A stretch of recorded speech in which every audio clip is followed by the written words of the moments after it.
Hello guys, আসসালামু আলাইকুম। আমি পাকা কাঁঠাল ভাজি করব। প্রথমে তেল দিব।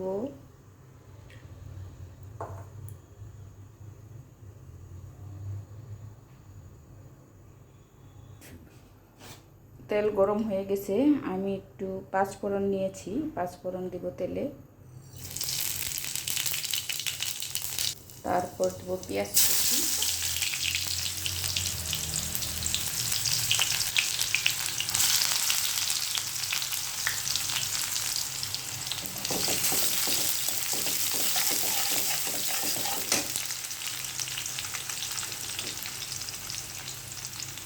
তারপর দেব একটু রসুন কুচি।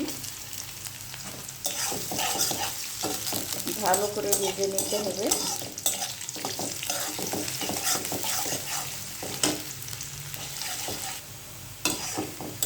ফ্রাই হয়ে গেছে। আমি একটু পরিমাণ মতো লবণ দিব। পাকা কাঁঠালেও তো লবণ দেওয়া যাবে না, অল্প লবণ দিলে হয়ে যায়।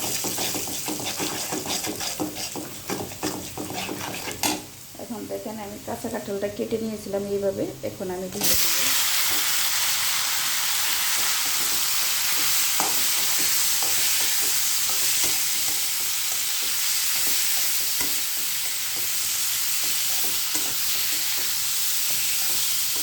শক্ত শক্ত যে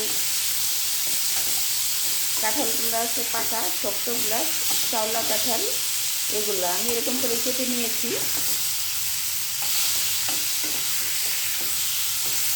আপনারা খেয়ে দেখবেন কেমন লাগে। লাইক কমেন্ট করবেন, পাশে থাকবেন। কয়েক টুকরা কাঁচামরিচ দিব, বেশি ঝাল দিব না।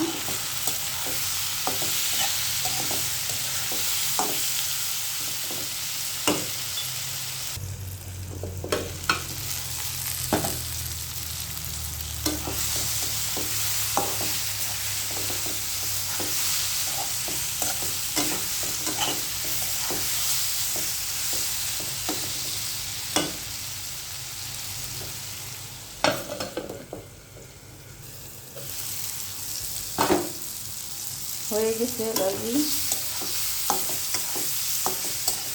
পাকা কাঁঠাল ভাজি। আপনারা খেয়ে দেখবেন, ভালো লাগলে পাশে থাকবেন।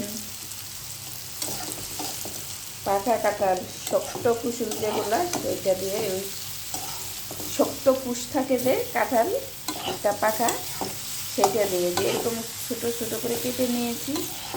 এই তো ভাজি করলাম। এই তো হয়ে গেছে আমাদের পাকা কাঁঠাল ভাজি। সবাই পাশে থাকবেন, ভালো লাগলে পাশে থাকবেন। আপনাদের পাশে আমি আছি। আল্লাহ হাফেজ।